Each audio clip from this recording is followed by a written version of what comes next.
Welcome to Rock and Roll Shin-Soo Choo, everybody. Good to be back with you. My name is Gabe Estel, and I am here with my co-hosts Jonathan Getz and Dennis Levi Leach. Good to see you again, boys.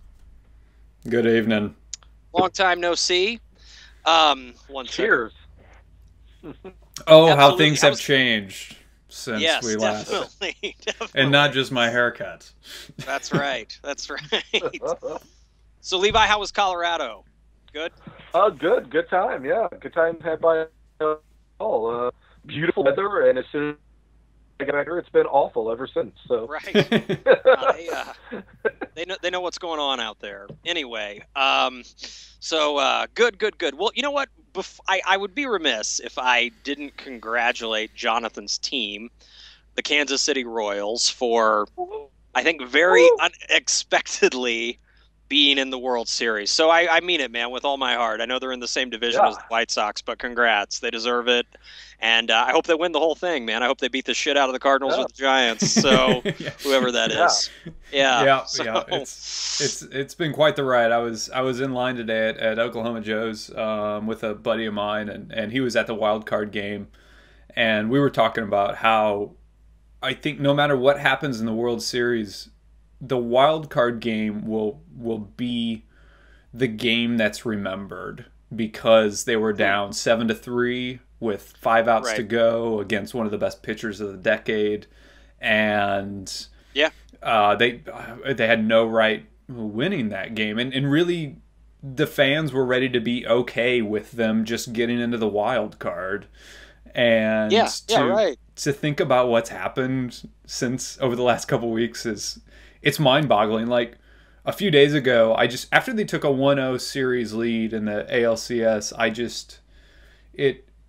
it's like when you're all of a sudden you're a superhero and you have this suit on and you can do anything, and all the rules have changed, and like nothing's out of the question anymore, and you don't really question the idea of jumping from building to building, and it's totally surreal.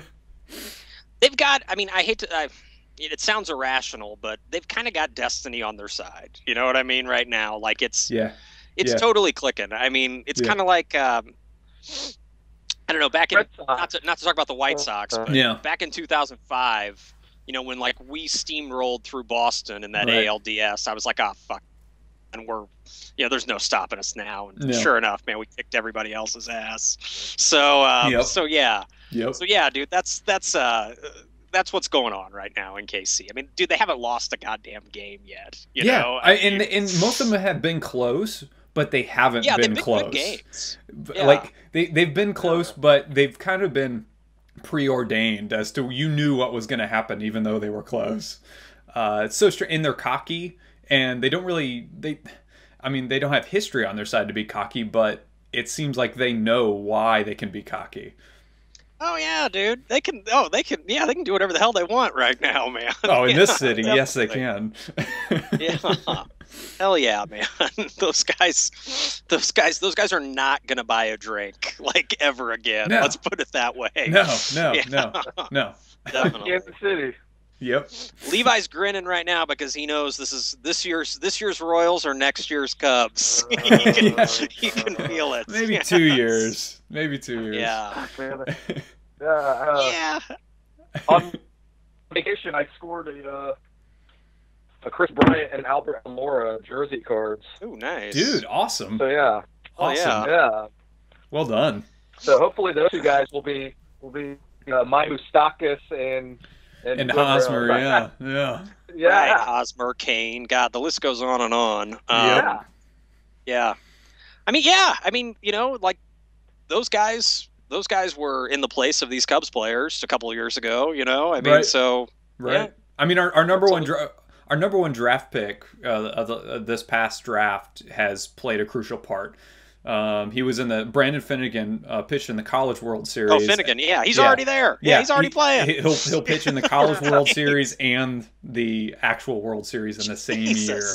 No, that's got to be a first, right? It might be. Yeah, I think curious, it is. Man. Because he was the I think he was the second or the third to do it just to pitch in the playoffs. and the MLB playoffs and the College World Series. Yeah, man. Yeah, good luck is all I got to say, man. Thanks. At this point, knock on wood, I don't think you guys really need it.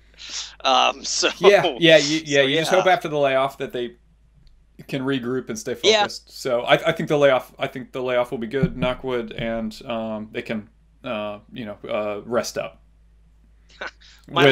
A lot of beers. Go ahead. I'm sorry. Rest up with a lot of beers. Yeah. Rest up with the beers. My last point might be, though, even though if you win the World Series with the guy, I don't know if Yost should come back, man, with some of the decisions that guy's made. Everybody here is just really... They would have won the division. Dude, we're all just really excited at the prospect of Ned Yost coaching, being the manager in the All-Star game next year. We're really excited about that.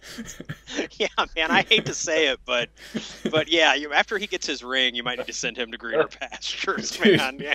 I mean, yeah, seriously, because in the wild card, if he loses that wild card game, he might be fired, seriously. But now he probably gets an extension, and honestly, rightfully so, because it's just worked.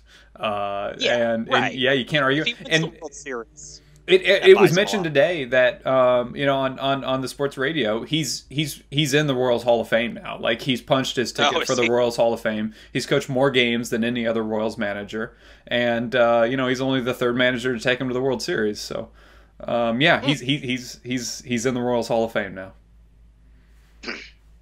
They're going to retire him. There'll be banners. Yeah, right. What a difference 2 weeks makes. I'm loving all these George Brett shots too, man. Like every like 15 minutes, man, they'll show Brett up there, like, so stoked, just tan as hell, man. Oh yeah. Oh shit. Anyway, all right. Well, anyway, congrats to the Royals. Thanks. And I hope they keep winning. Thanks. So anyway, all right. Our focus for tonight, we're going to talk about. To borrow a Bill Maher phrase, I guess, new rules tonight, applying those to baseball as well as live music. So these are things in baseball. We're going to talk about some rules that have been under consideration lately. Some of them may be worthwhile, some of them kind of silly. We're going to talk about some of maybe the ideas that we have for ways to improve baseball, if it even needs improving. And then for live music, this list, I was telling Jonathan before we started recording, this list was a lot easier for me to create. I've been to so many concerts that we kind of know what we like and what we don't like at this point. So and what we'd like to see. So that we should be clicking right along with that one. But anyway, I'll go ahead and start on the baseball. I just want to introduce to everybody what we're talking about. About 2 weeks ago, and baseball, a committee met from the MLB and the owners as well as the Players Association that were trying to basically make ways to speed up the game. One of the major complaints with baseball in 2014 is that the games are too long, that there are too many sort of things that happen in between pitches, for lack of a better term, that really slow down the game, and maybe the pace of the game is hurting its popularity, particularly the younger generation. So that's kind of what spurred all of this. All right, so Deadspin posted 6 of these rules, and the first one reads, hitters must keep at least 1 foot inside the batter's box at all times. Okay? Second rule, pitchers must throw a pitch within 20 seconds of receiving the ball. So it appears like they're going to post clocks in the dugouts that have a timer, much like a shot clock in basketball, I guess.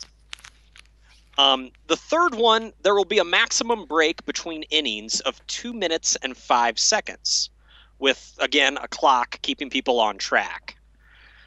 All right. 4, teams will have a maximum of 2.5 minutes to change pitchers. So when a reliever comes in, that's going to be timed to 2.5 minutes, okay, from that. I assume from him entering the dugout to throwing his first actual pitch to a batter is 2.5 minutes. Okay, 5th one, teams are limited to a maximum of 3 mound visits per game. not including pitching changes. Okay, so this applies to trips by managers, coaches, catchers, okay, infielders, I guess. All right. 6, last one here. Pitchers no longer have to deliver Pitchers no longer have to deliver 4 balls for an intentional walk. So they can just signal to the ump, and the ump, points to the batter to take his base. Okay. So they can eliminate those 4 pitches. I'll say this. I number 6. There's that rarity when occasionally exactly very often, right, you'll have a wild pitch. Yeah. Oh yeah. Walk, and that's really exciting. Or a guy that kind of throws it a little close. Well, yeah, like didn't Bo Jackson or somebody in the 80s like hit a ball that somebody was trying to throw? I think somebody's knocked one out. Yeah. It's had to have happened. Or, if you got guys on base and somebody does that, they could do a good game. I think that rule is really superficial in trying to solve this problem. Yeah, it doesn't take a long time to deliver 4 balls. No, it's like, it's 30, 40 seconds. I don't know. The batter knows what's coming, it's So what do you guys think of these? I mean, I've got a lot of ambivalence around them, quite frankly, but I was curious to hear what you guys had to say. Is there any one that stands out to you as a good idea, or others that stand out as shitty ideas? Levi, go ahead. I'll follow up. What was number 1 again? You got to keep one foot in the batter's box. Yeah. I thought, like, if any of them, I thought possibly that could be one that could carry over into MLB, because I think they sometimes you can tell when umps are trying to kind of intentionally get things going, and they'll, that's true. You know what I mean, and that'll happen. So I think if the batter had to keep at least a foot in the batter's box, it would possibly make it go faster. But who's to say? Yeah. Oh, I think that's the first place to start, because often it's a game between the batter stepping out and the pitcher stepping off. Yeah. And it's like, come on, guys. Well, yeah, and how many times it's like the batter gets in the box, he's staring down the pitcher's staring him down. Right. Then one of them just walks off. Right. Yes, right. Crowd it's like, gotta adjust those batting gloves 9 times. Yeah, exactly. Yeah, it's the Nomar effect. You don't even swing, and yet you gotta adjust everything. Oh yeah. Buy a size tighter glove, man. Yeah, and it's, obviously baseball players are superstitious. They like their routines, but I think some of it's just been a sliding slope of the umpires being too lax about it, and then it's slowly, excuse the pun, devolved into this extra 10, 15 minutes tacked on the end of games over the last decade, and or 2 decades. So yeah, I think that's a great place to start, because if the batter's not stepping out all the time, the pitcher's probably doesn't feel like he needs to reciprocate in kind by stepping off and throwing off the batter's timing, and this kind of game within the game is taken out of the equation, and nobody's the worse for it. Yeah. Point taken. Yeah. None of the others, though, could I ever see. I do not think there should be clocks like behind the umpire or clocks in the dugouts. No. There should be no. And if there are going to be clocks, I think there needs to be some kind of Flavor Flav tie-in. And I mean, don't gyp that guy, man. I can support that. Give the guy a few bucks. You know what I mean? I would only be in favor of the clocks in spring training, and the only reason even then is that I think the clocks are only meant to kind of develop a state of mind, a tempo for the pitchers and the batters to realize that, oh, we can play within this tempo. And no way should there ever be a clock in a regular season professional baseball game. Yeah. There should be need for it. But yeah, go ahead and do it in practice. Just try to develop this tempo and this flow and get everybody on the same page. And I think... I'm not a professional athlete. I've never been close to one. But I would like to think that if all these guys are on the same page, then they'll be accepting of this tempo change. Yeah, absolutely. I mean, that's been, to me, the beauty of baseball is that unlike all the other major sports, it's not governed by the clock, you know? Right. Yeah. I mean, and that's cool. Every other sport has a period, you know, has a timed quarter or period. Even overtimes are timed, you know. Yeah, right. Okay, tennis, golf. Yeah, right, yeah, but those aren't team sports. But yeah. Yeah, but you know all the team sports, right? You know, football and football and hockey and basketball. Yeah, they're all governed by the clock, and baseball isn't. It's governed by the out. Yeah. You know, and that's what's always made it. Well, and I always special. I always loved that about it. I loved like staying up late for a game that went way long into extra innings, or like if you even had the chance to be at a game that went into extra innings, you felt like you were getting extra money or it's free baseball. Yeah. At times, I'm not complaining about that. Admittedly, I'm doing the math at the end of the third. I'm doing the math and figuring, okay, what pace is this game going at, and what time is it going to end? Oh, yeah. But that's just my personality, so I don't think everybody's like that. I was a master control operator at Fox here in town, and it was down to where we were running right at about 3.5 hours consistently was like our average, and this was like 5-6 years ago, and but there would be those games though that would just go on and on and on, or. One of the rules talks about there only being so many minutes for like a pitching change, doesn't it?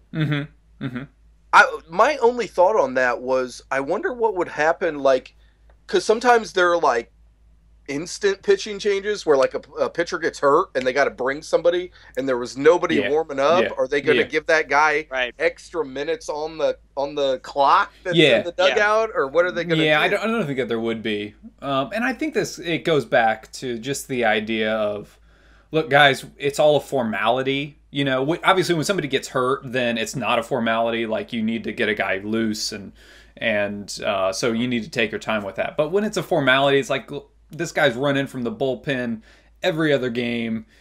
We can do this. We can knock 30 seconds off this process. Did you guys, speaking of the bullpen trips, if you guys scroll down, there's some golden Deadspin comments. One guy posted, "Does this mean the bullpen cars are coming back?" It should. I would be all in I'm favor all of about that. And they all should be shaped like baseballs. Definitely. Let them with the bat. Let them run around the outfield for a little while too. Chase outfilders. I'm all about that. Driven by the chicken. Yeah. Right. Bring it back. Right. Yeah, absolutely bring the bullpen car back. Those are gorgeous, man. Those old Padres bullpen cars, man. Yeah. Oh, absolutely. That's what I'm talking about. Should be in a museum. Yeah. So, and they posted, if you guys scroll down, if they're on the Deadspin page, they post the Pirates and the Orioles ones, and they're pretty gorgeous. Oh, really? Looks like nice. Late 70s, early 80s. Yeah. We'll post those on the website. Yeah. Anyway. Yeah. On the Facebook page. Yeah, definitely do. So I'm looking at some of the others here. We'll cover a few of these before we get into our own. What about the mound visits? I couldn't. Yeah. That's maybe of the 6 that are listed there. Maybe the one I'm the least of. Well, I don't like the clocks, so. But I don't know. Mound visits can get. I don't know. They can get kind of tedious. Yeah. Part of me says though that's like part of the chess match of baseball. It's like sometimes the managers can go out and buy a little time for this, or and they are limited. They are limited. You can only have timeouts. Get timeouts in basketball. In football. Right. So I agree, Levi. It's totally crucial to the whole chess match idea, and there are rules in place where, for one pitcher per inning, you can send out Yeah. You can only have 2 mound visits per pitcher per inning before you got to yank them and pull in another guy. I think you get rid of the catcher's visits to the mound. Yeah. And granted, I'm saying that as a fan of the Royals, and Sal Perez does this all the time, and he's good at it, at communicating with his pitchers. But I think the catcher's visits to the mound really slow down the game and aren't quite as crucial as managerial visits. Yeah. Right. Or at least the pitcher. Ask the pitcher to meet him halfway. Why do they have to go all the way out to the mound? Yeah, always. Come on. Yeah, the pitcher always just stands. He waits. Yeah. Oh, yeah. He does. Yeah, or maybe walks behind the mound. Yeah. Come on. Well, I want to talk about more before we get into our own. What about let me see here. It's number 2 on the list. What about, like, do you guys, or is this sort of the clock and you just throw this idea out of pitchers having 20 seconds to deliver a pitch? Yeah. I think it'll go hand in hand with that reestablishing of the tempo. I think it'll come naturally. I mean, if they, hopefully they don't have to use a clock to do it, but if the umps just start to enforce it and say, hey, let's do this, I really think it'll come naturally. If the batter's in the box and the pitcher's on the mound, they're just going to do it. Yeah. We'll have a whole league full of Mark Burleys then, you know.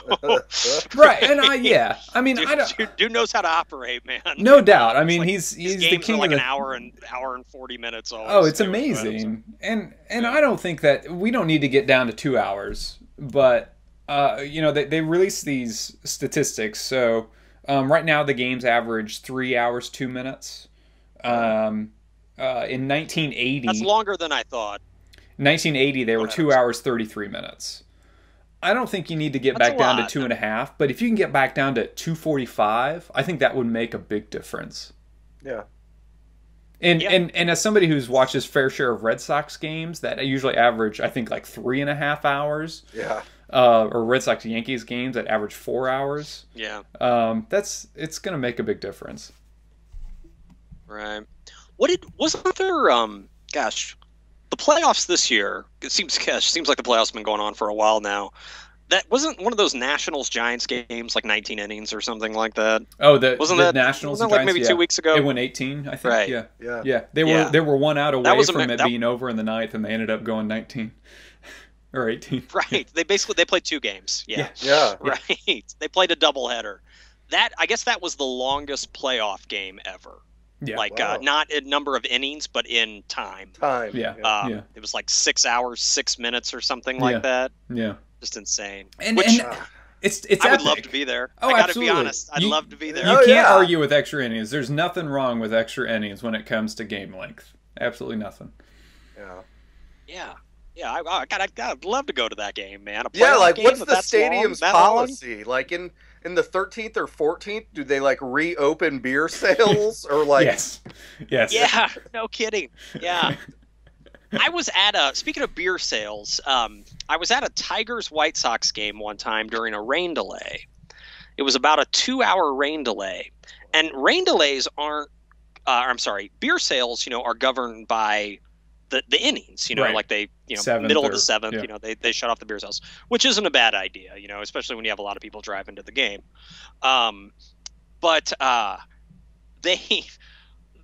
before that, there was like a 2-hour rain delay. So like in like the 5th or something like that. So they kept the beer sales going with it.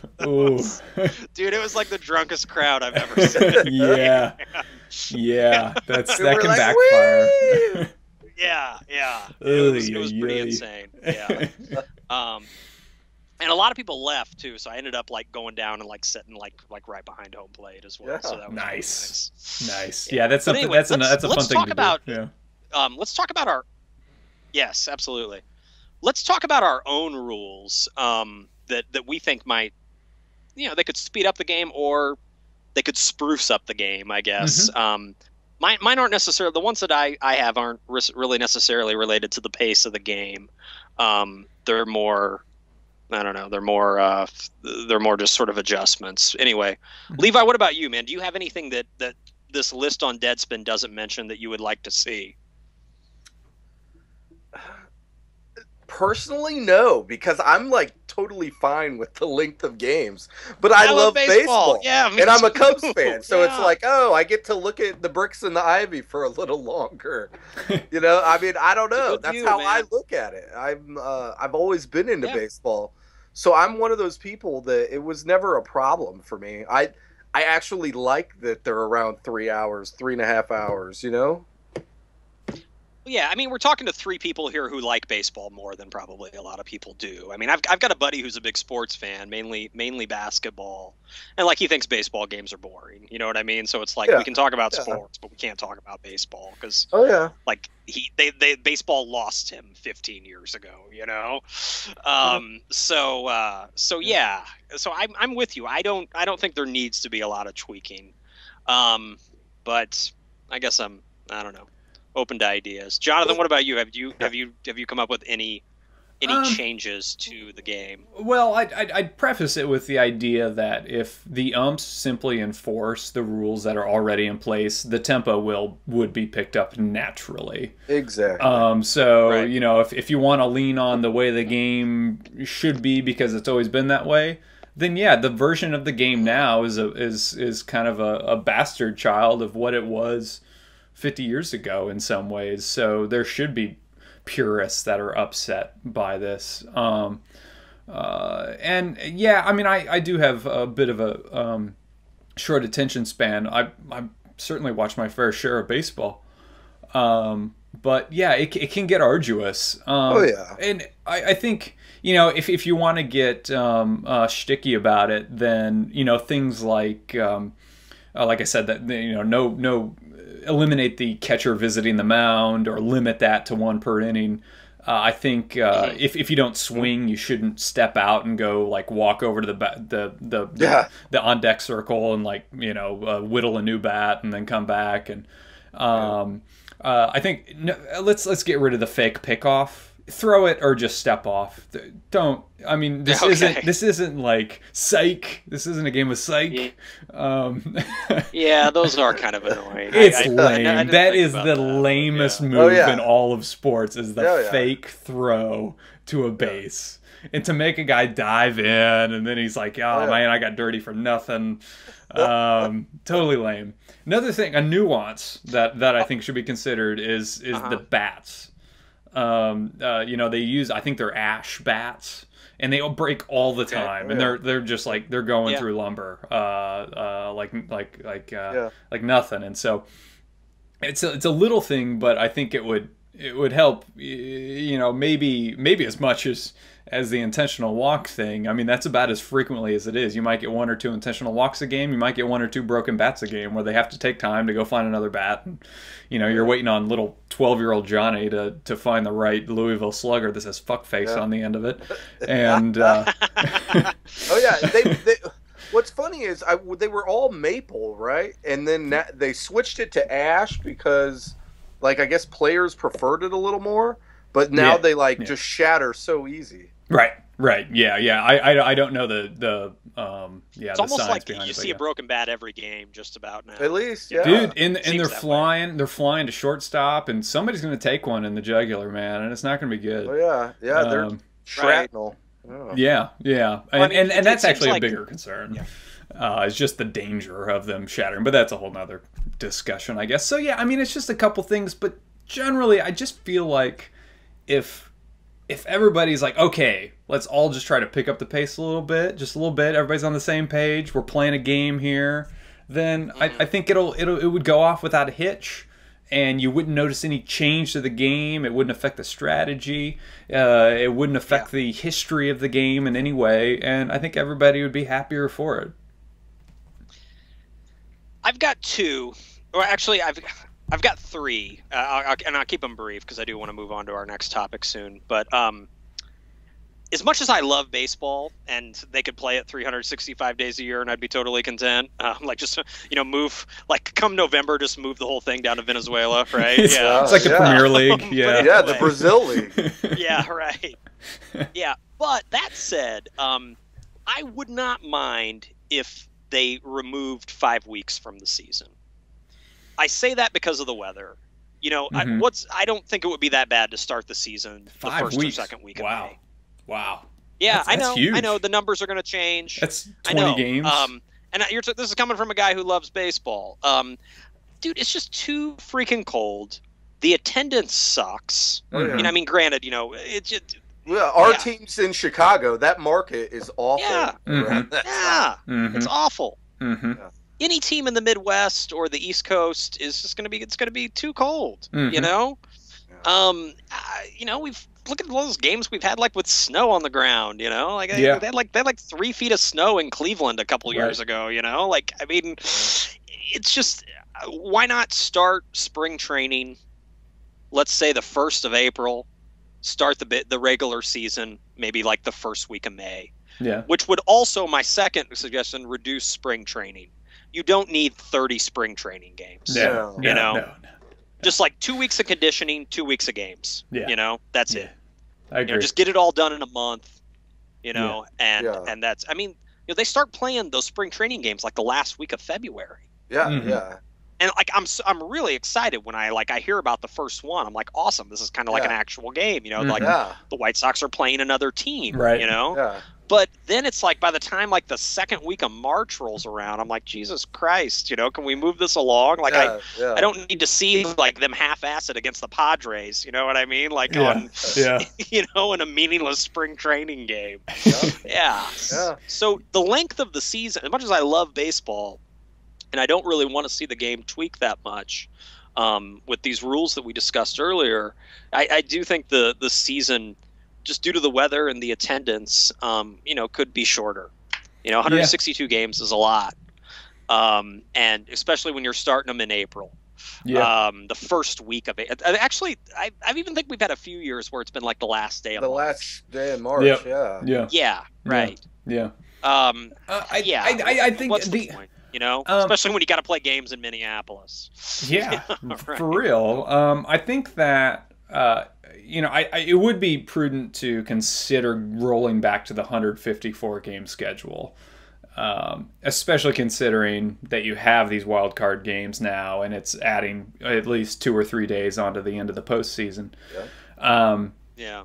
But the one thing that you do run into with a significant shortening of the season is all of a sudden the sport that most cherishes its records and its stats would be flipped on its head, because all of a sudden you can lead the league in home runs with like 32 or 29 home runs because the season has been shortened, and then you have players that will never threaten certain records.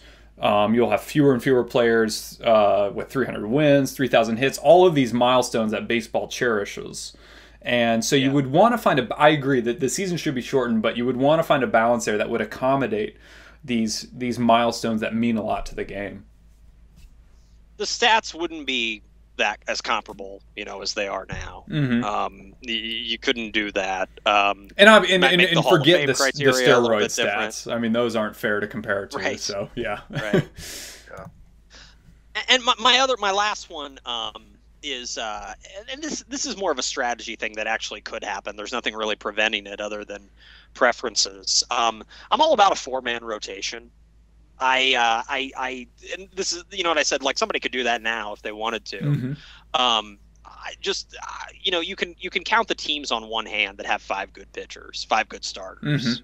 Mm-hmm. I don't even maybe not even. I mean, like, who has 5 good starters? Good starters. Like, I can't think of. Yeah. Right. The Tigers, maybe. Is like the only team right now I would say that have like 5 good starters. Yeah, look where that got them. Exactly. Yeah. So yeah, I just say go with a 4-man rotation, like kind of like your approach in the playoffs. Just put that throughout the whole year. Yeah. Yeah. I mean, we've got so many starters throwing fewer innings now. Mm-hmm. Like we've got, you've got basically somebody's coming in the 7th. You're gonna have your middle reliever, your late reliever, your setup guy, and your closer. I mean, you're gonna throw like 5 pitchers out there. So I don't think the wear and tear on these starters, going every 4 days is gonna be that detrimental. Mm-hmm. Because teams use so many pitchers now. Yeah, absolutely. So, and the Royals are Exhibit A in that. Although they're using the same pitchers pretty much out of the bullpen. Sure. But with a team like the Royals, man, it's like if your starter can just get you through 6, like you're fine. That's all. That's all we're worried about here in KC. You want to get to the 7 so you can bring in so you can start the HDH, which is Herrera, Davis, and Holland. Or as I call them, Holland Dozer Holland to honor Motown.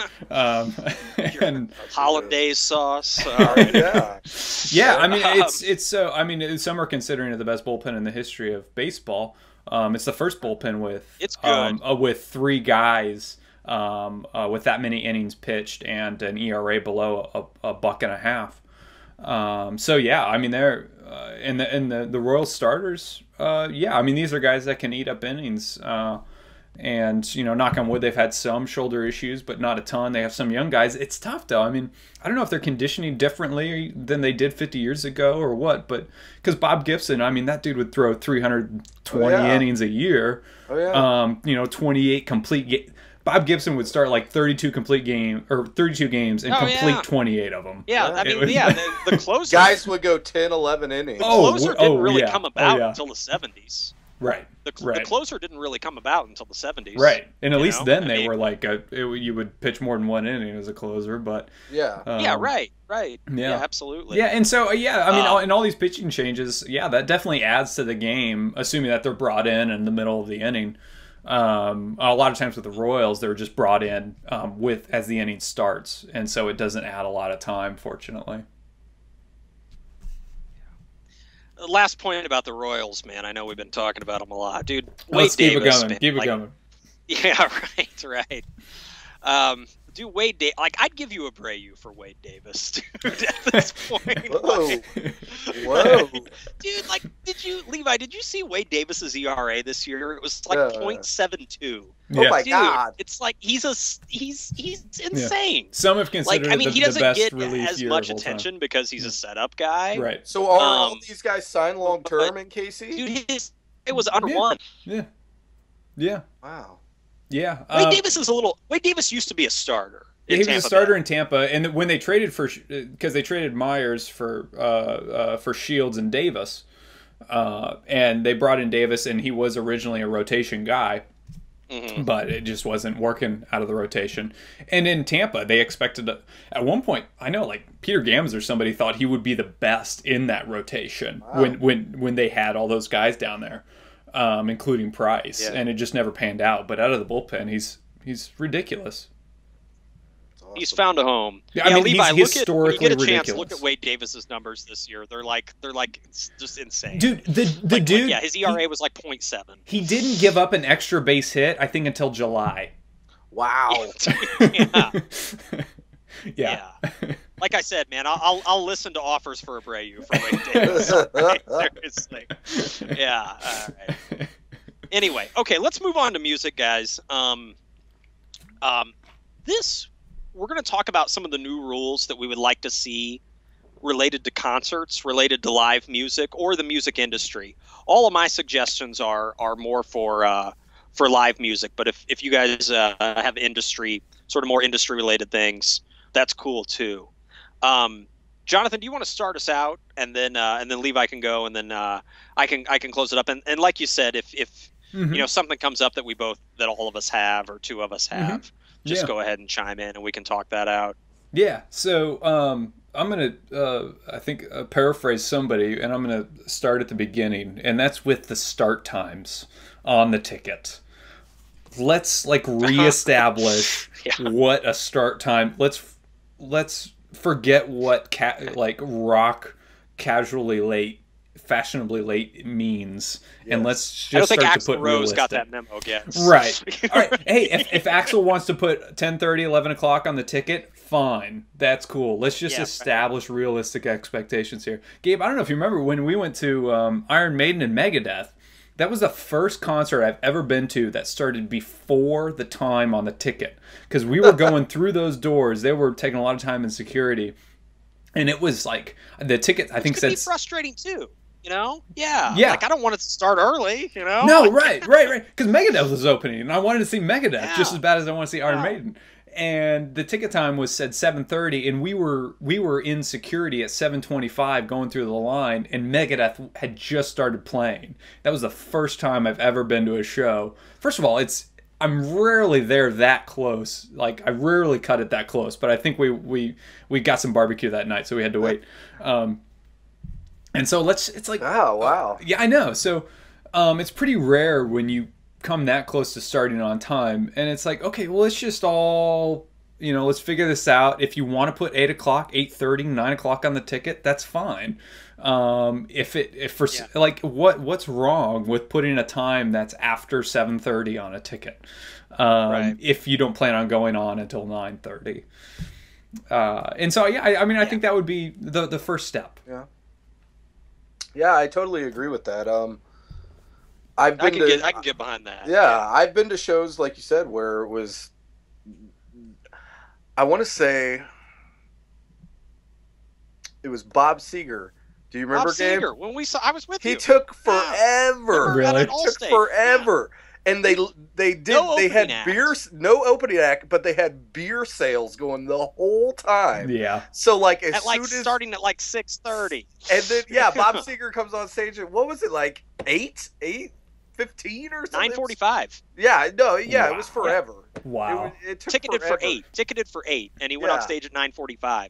Because like we took a wrong turn, shit, and we're like, we didn't get there. Tickets started at 8. We didn't get there until probably like 8:40. I'm like, man, we missed like a half an hour. You know what I mean? Like, he's old. Like, the audience is old. Like, dude, like, we got there with like an hour to spare. Wait. Yeah. And so by the time he started, everyone in my section was like piss-ass drunk. Oh, yeah. And like screaming the lyrics to every Bob Seger song. And it's like, of course I love Bob Seger, but I don't want to hear you sing it. You know what I mean? Oh, it was so bad. So, I mean, he played until, he probably played until 11:45. He played forever. Yeah. But that was definitely my concert where that happened. And look, I'm guessing that's atypical for him. That seems like something must have been going on that night, because I figure we would have heard about it if he was if he was perpetually right. I'm sorry.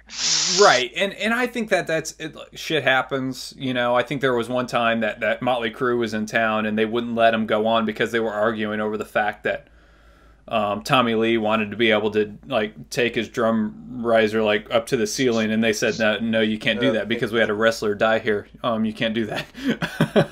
And Owen Hart. Yeah. So Motley Crue was, there was a big delay on that, and it's like, let's just be honest with everybody. Have somebody come out, say, look, we're getting shit figured out. Yeah. I understand it's rock and roll and there are no rules and we don't need crowd announcements and all that, but no, it's an industry. I'm sorry. Exactly. Yeah. Well, and if there's that much money involved, then the least you can do is respect my time. That's a perfect segue into my changing of things, if I could, and that is let it rip, man. We can go back and forth. The industry today, if I could change one thing, it would be to stop calling everything country music that is labeled country music, because 90% of it is not country music. It's pop. And and so what I would like to return is, I would like the return of the adult contemporary category. It used to be filled with Michael Bolton and Rod Stewart's Downtown Train. Yeah, you know what I mean? And so that genre left and went away, and so now everything gets lumped into country, it seems like. Mm-hmm. And it'll be poppy, it'll have rap sounds to it. It'll sound like a Jimmy Buffett like Taylor song. Swift is a country artist. And none of that is country. Yeah. It's funny how it's like the tail wagging the dog, basically. Yeah. Yeah, it's really frustrating. Yeah. So that's my biggest pet peeve with the What about Okay. All right. I'll do mine, and then let's go back to Jonathan. Then I'll do one, and then we'll go back. I've mentioned this. I've hinted at it on the show before. I think that we're kind of in the waning days of the outdoor amphitheater. You know, like your Riverport. I'll always call it Riverport. I don't know what the hell it's called now. It'll always be Riverport. Whatever the thing out in Tinley Park is called as well, right? Those types of places. You know, I think if the industry could do it all over again, those places are too big and they're too far from the city. You know, I think we've talked about this a little bit here, but it was the first one that I thought of when I was brainstorming this topic. I think those venues should be smaller. I think, like, as opposed to like when the lawns filled up like 30,000, I think they should all be about, like, they shouldn't hold more than 9,000 or 10,000. That way it's never going to look really crappy if, you know, like if somebody only sells 9,000 tickets, right? It's going to look full. And there are very few artists, I would say right now, who can fill those places. Absolutely. Yeah. You know? The industry's totally changed. Yeah, absolutely. I mean, there's so many. Like, I mean, those lawns can fit a ton of people on them. You know, very few people can fill those. Soon there will be abandoned. There will be abandoned amphitheaters. I'm sure. Yeah, there isn't. There are some great photos online. Is it the one outside of Cincinnati? Right. Riverbend, I think. It's abandoned. Yeah. Wow. Yeah, there's some great photos, like post-apocalyptic photos. Levi, they're really creepy, but they're kind of beautiful at the same time too. Well, yeah, they were definitely a fad of the '90s, like that big. Everything had to be big. But if you think about, I mean, there are exceptions too. You know, they're often in the suburbs. But the exceptions being like Alpine Valley and the Gorge. These are destinations where people will flock to. Yeah, Red Rocks. Yeah. Right, Red Rocks. Right, absolutely. Those are exceptions. Yeah. I mean, those places, in my opinion, like, I don't put them in that category. Yeah, those are like shrines. They're scenic. You know? Oh, totally. They're totally scenic. The place, like, you know, off the interstate next to the Chili's and the office park isn't. Yeah, you can hear the hum of the basically cars. What Riverport is. Like the lawn. What Tinley Park is. Lawn is basically built on a Chili's. You got sandstone outside of Kansas City, which feels like it's like 4 states over. Yeah, you know, I mean, I haven't been there in 10 years. Yeah, it's, you know, you got to drive there. You know, it's a pain in the ass to get out. Why not just put it closer to the city? That way, even if people don't live there, they can kind of make a night of it. You know, you can go park somewhere else and walk down there. You know, I'm all about that. So smaller and closer to the actual downtown or the city. Yeah. Peoria has done that really well. Have they? Yeah. The venue I saw, Government Mule. Yeah, it's excellent. It's like a little tiny outdoor amphitheater right on the river. Right. And you have the bridge going over the river as like your backdrop. It sounds like Des Moines. There's one in Des Moines that's very similar. Oh wow, yeah, they did a really good job at it. They've done a really good job on the whole riverfront in Peoria. Good. The atmosphere's cool. It's downtown, you know, like you can get beers and meals beforehand. You can go out after the show. You know what I mean? Like you can't do that at Tinley Park or at Riverport. You know, there's nothing around, and it takes forever to get out of the parking lot. Yeah. All right, so that's mine. Sort of, you know, little smaller and closer to the city. Yeah, I totally agree. In the city. Yeah, I totally agree. So that's one of mine. Jonathan, you got another one, man? Yeah, I've got. You know, I went to a few Pearl Jam shows over the last week, and Pearl Jam has a pretty loyal following, and I usually sit on the sides in the fan club area, and there's a general admission pit down front. There's always people with signs. And people just like absolutely begging for things. They're like, the signs say, "Give me things," like, you know, give me wine, something. Other than a good show. And like these people are just so. There are some. It's not these people. It's like a couple people per show, because obviously a lot of Pearl Jam fans are pretty awesome and respectful group. But there's always a couple people who are just like, they're out to get something, and they're like almost to the point where they're not even paying attention. And granted, I'm not paying attention because then I'm paying attention to them, and you know how things distract you at concerts. Oh yeah. And sometimes you just look for something to distract you because that's, you know, how we operate sometimes. And these people, you feel like they're missing out.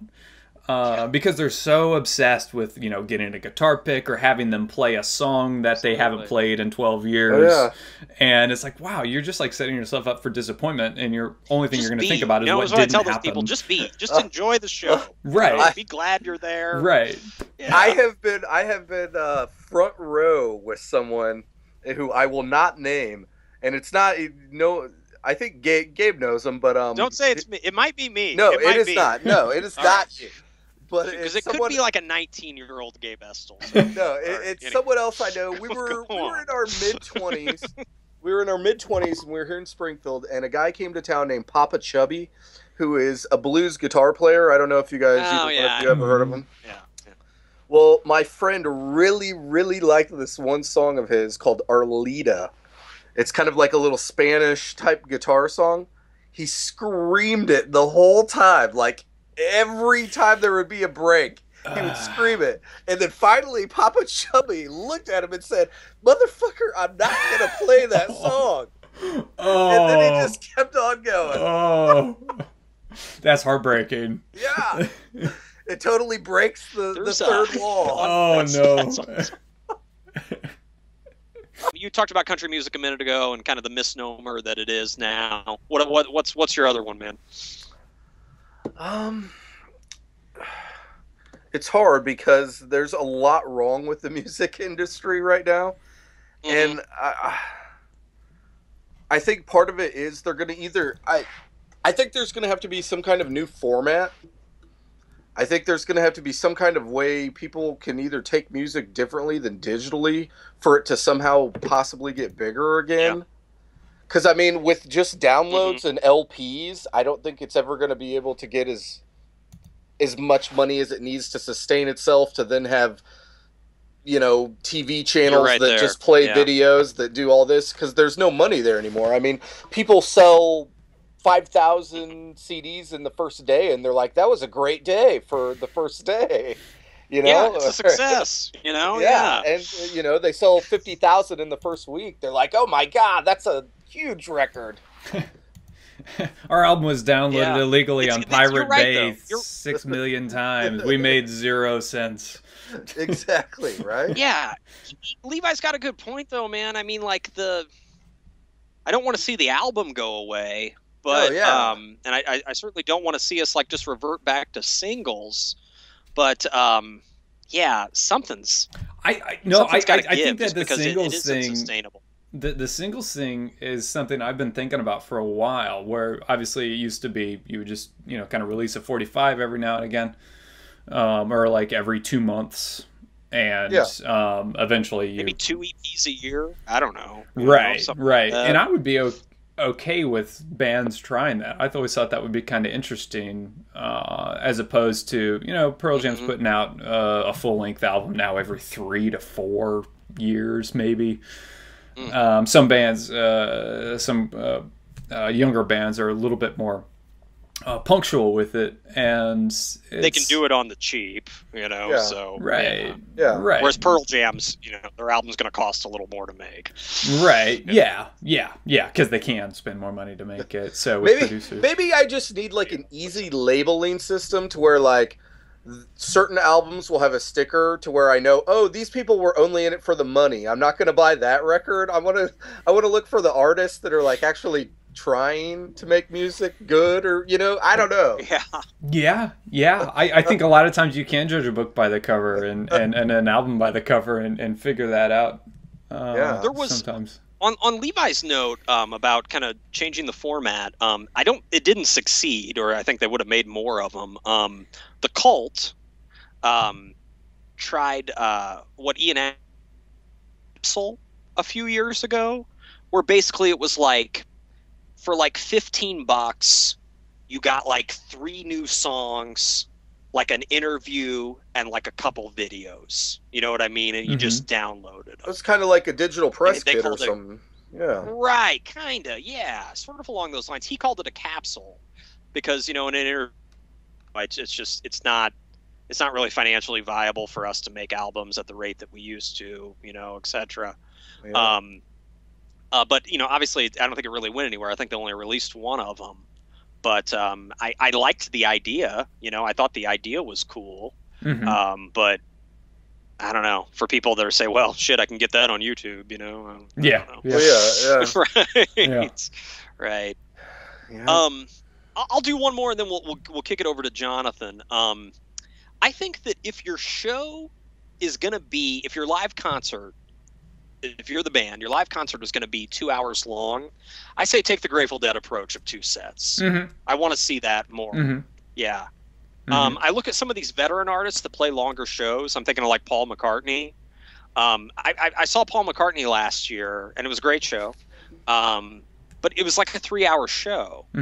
I would much rather see, and one would think at his age, he would appreciate this too, of breaking that up into 2 70-minute sets, you know, in an encore. I like the break, you know. I think that's like, that format is kind of where jam bands got it right, you know, in my opinion. I totally dig when I go to a Fish concert and there's a half an hour between the sets. It's nice, you know. You can stretch out. You can go grab a beer. You know, I like it. You can sort of think of, you can reflect on the first set a little bit. Think about what the next one's going to be. You got it right. I would like to see more bands adopt that approach. Go ahead. Genius of it is you get to have 2 opening numbers and 2 closing numbers every show, and so you can create like rise and fall, and you can.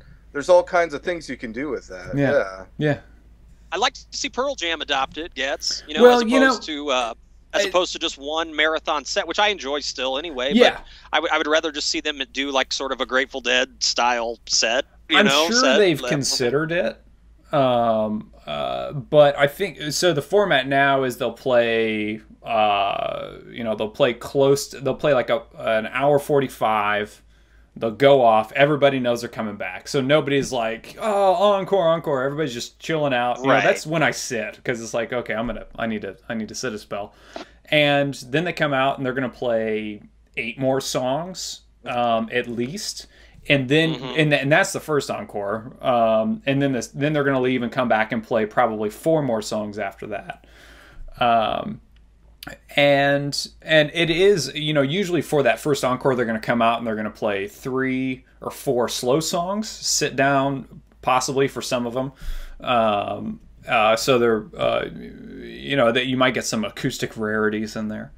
And as a result, you know, then they ramp it up from there. And, you know, then the second encore is pretty intense with maybe a slow one to close, whether it be Ledbetter or Indifference. And yeah, I'm sure that they considered that, but I think with their catalog, though, I shouldn't say with their catalog, but I think with the energy that they want to show, that format works well for them, where they're playing, they're essentially playing, you know, maybe like 20 songs and then taking a break, and then they're going to play 8 songs and then take another break, and they're going to come out and play 4 songs. And everybody knows it's going to happen. It's never like, oh, this is the last time that you're going to see us. It's like, oh, just chill out for a second. We're going to go regroup and come back. Yeah. Right. Yeah. In some ways, I mean, I think, you know, there are some bands who are like, oh, we don't do encores. That's so stupid to make your to make your fans like beg for you to come back, and I understand that to an extent, but the encore is also just a chance to, like you said, reset the energy, Levi, and you can kind of have that second opener in a way, and I think that they definitely feed off of that. Yeah, for sure. The only time I ever saw Bruce Springsteen, he played like 3 hours and 10 minutes, 3 hours 15 minutes, which I'm like, oh, that's awesome. These people next to us were really disappointed. They were like, oh, we thought he was gonna play like 4 hours, 4.5 hours. He's had a reputation, but he's never played 4 hours. Yeah, exactly. He has like somebody researched it, and he's never played a 4-hour show, even though he's like always had this legend of it's an urban myth. Yes, exactly. Urban legend. Well, yeah, it's what have we learned today? Bruce Springsteen, it's an urban myth, and you know, Dave Mustaine is very punctual. That's what I've learned today. Yes, exactly. Dave Mustaine has has dinner reservations. Yeah. Right. He's like, I'm going to lose my table if I don't start. All right. Peace sells, but who's buying? I'm buying dinner. do you have one more then for the rules then, or for the new concert rules? Yeah, real quick. I have Gabe, we've together have had to watch concerts through somebody else's camera before. Like somebody just holds up their camera the whole time, and you have to like watch the concert through their viewfinder. It's only getting worse too. Yes. I feel like in some ways it's getting better. Here's a quick tip. First of all, you aren't going to know which song that a different song is being played based on the different photos. You won't remember. You won't remember what song is being played. No. Secondly, if you want good lighting, if you want to know how the picture is going to turn out, just go ahead and blur your eyes and look at and look like at the a stage, tunnel thing? And that's what the photo is going to look like. No matter how sharp you think it's going to look, it's never. Yeah. Oh yeah. No. Yeah. Third thing, right? Wait for bright lighting, and one thing you can do is the lighting is going to be same for every verse of a song and every chorus of a song. If you think there's good lighting during the verse, wait for the second verse and get your photo. If you think it's good during the chorus, then wait for the second chorus and get your photo and put your phone back in your damn pocket. Oh yeah, I agree, man. We're living in an era where capturing the moment. We're living in an era where capturing the moment is more important than the moment. You know? Absolutely. Yeah. Oh yeah, one of my favorite comedians, their bit is like, "Oh hey, I got to take a photo of that." Click. Yeah, I'm never gonna look at that again. Back in the pocket. Right. Yeah. Right. Or Jonathan and I saw Pearl Jam 5 years ago at the United Center, and this dude next to us took photos the whole night. Every song. And it's like, dude, how many of those photos are going to look completely identical? Right. You get home and you can't differentiate. Job ahead of you here, bro. Right. I understand, like, in the moment, it's really emotional and you want to capture the moment, but you have to remember, think back to how it's worked out in the past and remember that you'd end up deleting 90% of them. Oh, yeah. Yeah, I take photos. I take a handful of them. I probably take 4. Yeah, I probably take 5 or 6 photos every show. Yep. Absolutely. Yep. But yeah, I don't know. I feel like I know when to say when. Right. Last point, guys, before we close it out for concerts, to the guy that's holding 4 beers and walking through the crowd, go home.